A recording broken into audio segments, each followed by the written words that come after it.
Sir ये आपने माशाल्लाह इतने सारे फैकल्टीज़ में, इतने सारे शोबे जात में अपने बच्चों का के नाम गिनाए। ज़रा ये बताइए कि ये बच्चे जो आपके पास आए थे उस वक्त उनका एकेडमिक्स का लेवल क्या था, वो क्या मतलब क्या जानते थे, आपने उनको किस तरीके से आगे बढ़ाया, कैसे उनको हैंडल किया एट द फर्स्ट डे? क्या वो ABCD पढ़ना या इंग्लिश सेंटेंसेस को पढ़ना जानते थे, या आपने उन पर एक अलग नौइयत की मेहनत की है?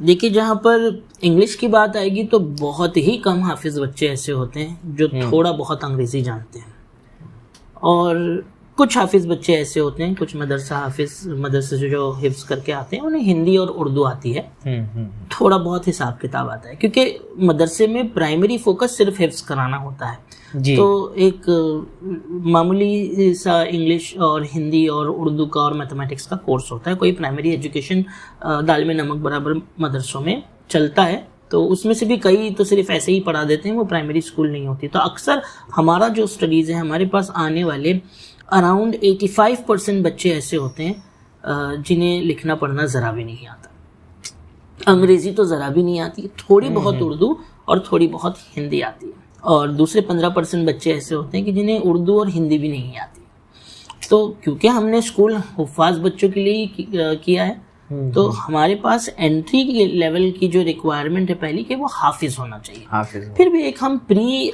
टेस्ट लेते हैं, ओके, ताकि हम बच्चे का लेवल जांच लें। उस टेस्ट में हाफिज बच्चे ने अगर कोई भी नंबर नहीं लाया तो भी हम उसे लेते हैं, क्योंकि हमारा जो ब्रिज कोर्स है उसमें शुरुआत से ही सिखाते हैं, यानी ग्रेड 1 से लेकर के ग्रेड 8 तक के जितने कोर्सेज होते हैं, कंसेप्ट्स होते हैं, सब्जेक्ट्स होते हैं, उसमें हम चुनिंदा कंसेप्ट सिलेक्ट करते हैं ताकि हम बच्चों को मेन स्ट्रीम कर सके, NCERT के ब्रिज कोर्स को फॉलो करते हैं। तो हम पहले 6 महीने में फाउंडेशनल लिटरेसी और फाउंडेशनल न्यूमरेसी, जो नेशनल एजुकेशन पॉलिसी 2020 का भी एक रिकमेंडेशन है, वो बच्चों को करा करके इंग्लिश, हिंदी और उर्दू इन लैंग्वेजेस के ऊपर काफ़ी काम होता है, और उसी के साथ साथ मैथमेटिक्स के ऊपर भी काम होता है। फिर अगले 6 महीने में इनके साथ साथ हम साइंस और सोशल साइंस को भी ऐड किया करते थे जी।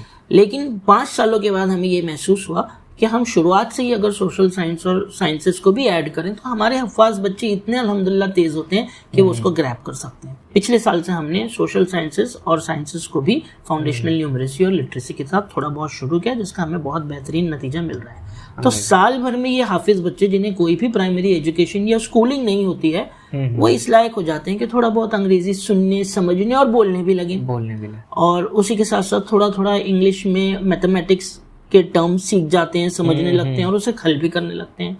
साइंस के बेसिक्स कॉन्सेप्ट समझने लगते हैं, सोशल साइंस की बेसिक आइडियाज समझने लगते हैं। So they are prepared to go to 9th standard in the next year.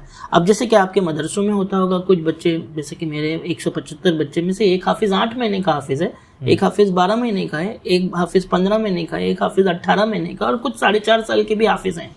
तो जैसे बच्चे अपने अपने हिसाब से मदरसों में हिफ्ज करते हैं, उसी तरह स्कूल में भी एक मिक्स्ड ग्रुप होता है।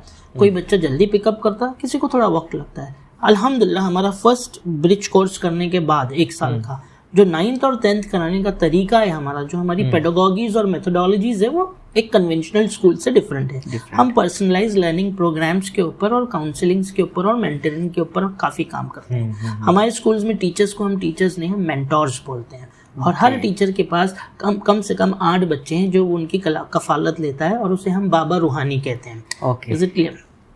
तो 1 साल में बच्चा जब इंग्लिश समझना, मैथमेटिक्स समझना सीख जाता है, 9वीं और 10वीं में पढ़ाने का हमारा तरीका अलग होता है। तो 3 साल में ये हाफिज बच्चे अल्हम्दुलिल्लाह इस लायक हो जाते हैं जिस तरीके से दूसरे बच्चे होते हैं जिन्होंने स्कूलिंग नर्सरी से की है और 11 साल लगा के वो 10वीं देते हैं। हमारे बच्चे 3 साल लगा के इन्हीं बच्चों के साथ बैठ करके 10वीं का एग्जाम दे रहे हैं और बहुत बेहतरीन कर रहे हैं, और अल्हम्दुलिल्लाह कई मरतबा दूसरे आम बच्चों से बेहतर करते हैं। जैसे कि पहला साल हमारा पहला साल था, तो हमने national institute of open schooling से बच्चों को बिठाया, उसमें भी काफ़ी बच्चे कामयाब हुए। दूसरा साल थोड़ी हिम्मत बढ़ी तो हमने बच्चों को स्टेट बोर्ड से बिठाया। 10वीं हमने 2 साल बच्चों को उत्तर प्रदेश के स्टेट बोर्ड से हमने इनका एग्जाम दिलवाया। बच्चे हमारे 100% रिजल्ट लाए और काफ़ी बेहतरीन नताइज आए। उसके बाद और हिम्मत बढ़ी तो हमने डिसाइड किया कि हम अब बच्चों को CBSE में रजिस्ट्रेशन करा के 10वीं और 12वीं CBSE से कराएंगे। तो गुज़िश्ता 2 सालों से हमारे बच्चे CBSE से 10वीं और 12वीं का एग्जाम लिख रहे हैं, हमारे हुफ़ाज़ बच्चे, और बहुत ही उम्दा रिजल्ट है। 2021-22 का जो हमारा रिजल्ट था, मुजफ्फरनगर का डिस्ट्रिक्ट टॉपर हमारा हाफिज था, जिन्होंने सिर्फ 4 साल में 12वीं की। और उसके साथ साथ हमारा उस वक्त 21-22 का जो औसत नतीजा था वो 69 था 12वीं का, और 10वीं का औसत नतीजा 71% था। 22-23 में हमारे बच्चे जब CBSE में बैठे तो 10वीं का औसत नतीजा 71 से 76 पहुंच गया। औसत की बात कर रहा हूँ, जी, एवरेज की। और 12वीं का औसत 69 से हमारा 72 पर पहुंच गया अल्हम्दुलिल्लाह। और उसी के साथ साथ 10वीं में हाईएस्ट हमारा 93% रहा, फिर अगले साल 91% रहा। तो अल्हम्दुलिल्लाह ये हाफिज बच्चे जो है, जब इन्हें एक प्रॉपर पर्सनलाइज लर्निंग प्रोग्राम मिलता है, एक लर्निंग ऑटोनॉमी मिलती है, जैसे कि मैंने कहा हम एक्सपीरियंशियल लर्निंग मेथड को इस्तेमाल करते हैं, बाइलिंगुअल होते हैं शुरू में, लैंग्वेज डेवलपमेंट पर काम करते हैं, और एक हैंड्स ऑन एक्सपीरियंस इन बच्चों को मिलता है। तो they are proving their mettle in contemporary age well, keeping their हिफ्ज एजुकेशन इंटैक्ट। आप अगर हमारे हिफ्ज के प्रोग्राम को देखेंगे तो अल्हम्दुलिल्लाह it's a standard operating program जो ऐसे बच्चों के लिए हमने खसूसी बनाया है।